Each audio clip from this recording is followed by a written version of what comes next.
Selamat malam, saudara dikasih Tuhan. Kita berjumpa lagi dalam Syafaat Malam GKI Gading Indah. Nah, minggu ini kita akan bersama-sama merayakan Tahun Baru Imlek. Untuk itu, saat ini saya sekarang sudah ada di daerah Pecinan di Kota Jakarta. Ya, saya ada di kawasan Petak 6 di daerah Glodok, Jakarta Kota. Ya, ini Petak 6 ini seperti sebuah bangunan baru yang dibangun di daerah Pecinan atau Chinatown. Di gedung ini ada banyak tempat makan tentunya ya. Berbagai penjual makanan yang menjual hidangan atau makanan-makanan khas. Ya.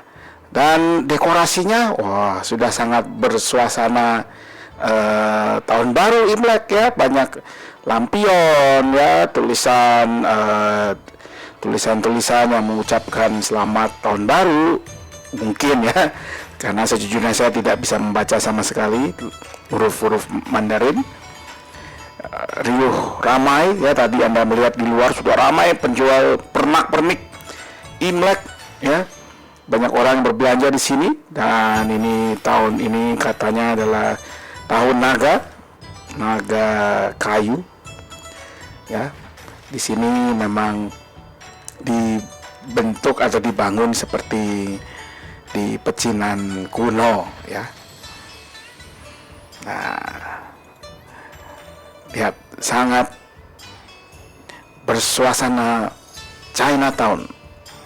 Karena memang inilah daerah sinilah Chinatown aslinya Jakarta.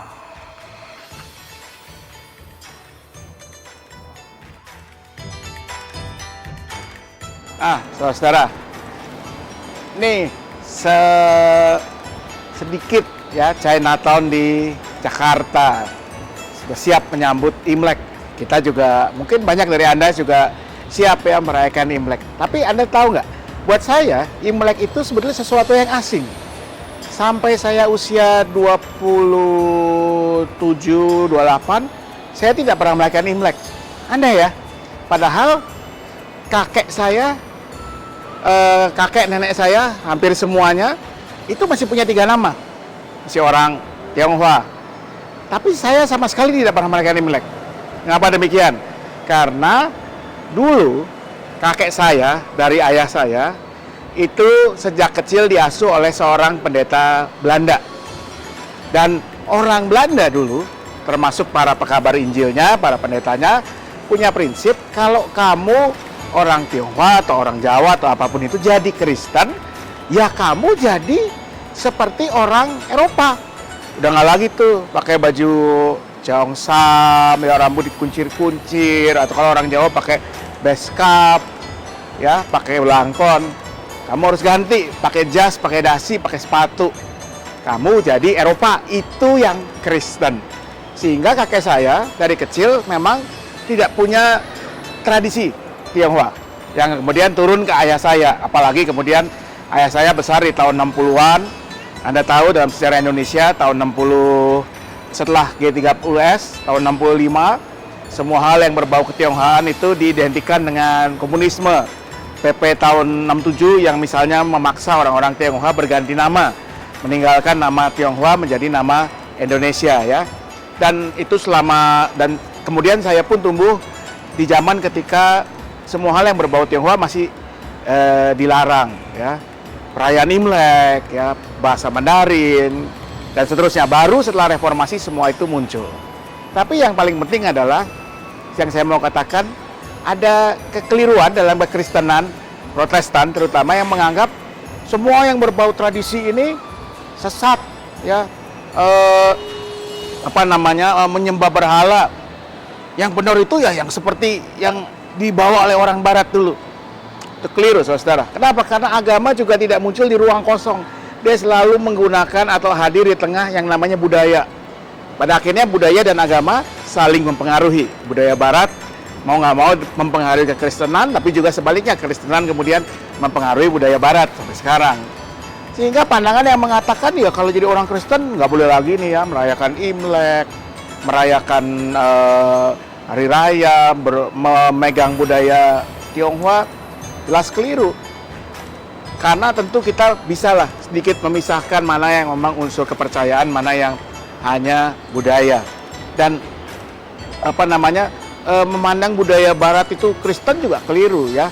Tuhan Yesus itu bukan yang seperti kita tonton di film-film rohani zaman dulu, hidungnya mancung, matanya putih, rambutnya pirang, matanya biru, salah, matanya putih, kulitnya putih, rambutnya pirang. Itu adalah gambaran orang Barat.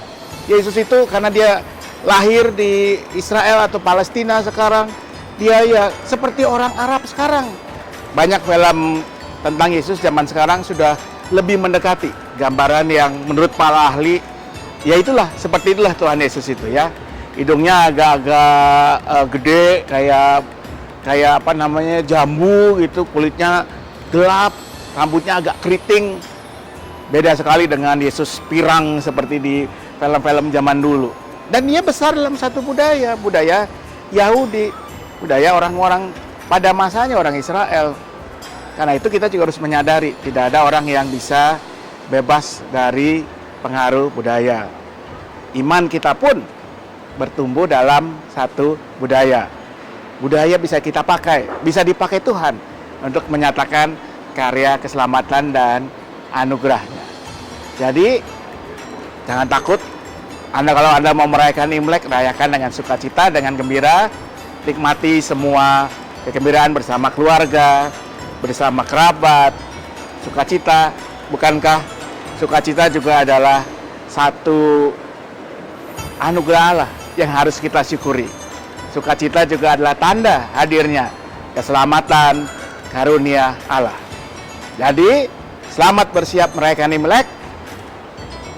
Kyonghi Shangti Shufuni.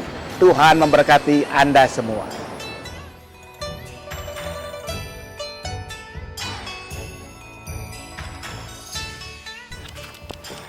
Mari kita berdoa. Ya Tuhan, kami bersyukur untuk anugerah-Mu berupa kebersamaan bersama dengan orang-orang yang kami kasihi. Kami percaya bahwa momen-momen yang Kau berikan, termasuk momen merayakan Tahun Baru, juga adalah anugerah Tuhan yang kami harus syukuri, kami harus isi dengan membangun kebersamaan, berbagi tawa, canda, dan tentunya berbagi cinta kasih Tuhan dengan mereka-mereka yang Tuhan hadirkan di sekitar kami. Biarlah waktu-waktu itu kami syukuri dan kami jadikan kesempatan untuk membangun kehidupan bersama yang memuliakan nama Tuhan. Kami berdoa untuk kehidupan bersama juga kami sebagai bangsa dan negara menyambut pemilihan umum. Tuhan berikan hikmat kepada setiap orang yang bertarung dalam pemilihan umum, yang akan memilih kami semua, dan juga para penyelenggara pemilihan umum agar diberi hikmat, agar bisa melakukan bagiannya masing-masing dengan baik. Biarlah pemilihan juga menghasilkan memang orang-orang yang sungguh mau memberikan apa yang baik bagi hidup bersama kami di Indonesia ini. Kami berdoa untuk gereja Tuhan, untuk jemaat-Mu di GKI Gading Indah. Biarlah kami boleh melakukan setiap panggilan yang Tuhan percayakan dengan penuh sukacita, dengan penuh kegembiraan. Biarlah juga kami boleh mempersiapkan diri memasuki masa-masa Prapaskah yang sebentar lagi akan kami jelang. Biarlah dengan masa-masa Prapaskah kami terus diingatkan akan besarnya kasih dan anugerah Tuhan yang sudah kami terima. Kami berdoa untuk setiap keluarga dengan segala pergumulan mereka, baik mereka yang bergumul secara ekonomi, bergumul dalam hal relasi, bergumul dalam berbagai masalah kesehatan anggota keluarga. Tuhan berikan kelegaan, berikan kekuatan, berikan damai sejahtera dari Tuhan, sehingga semuanya boleh dilewati dengan penuh penyerahan diri kepada Tuhan. Biarlah segala sukacita kegembiraan kami bersama-sama Tuhan sempurnakan dengan kasih dan anugerah Tuhan. Inilah doa kami mau menyerahkan istirahat kami malam hari ini semuanya dalam satu nama, Yesus Kristus, Tuhan dan Penebus kami yang hidup. Amin.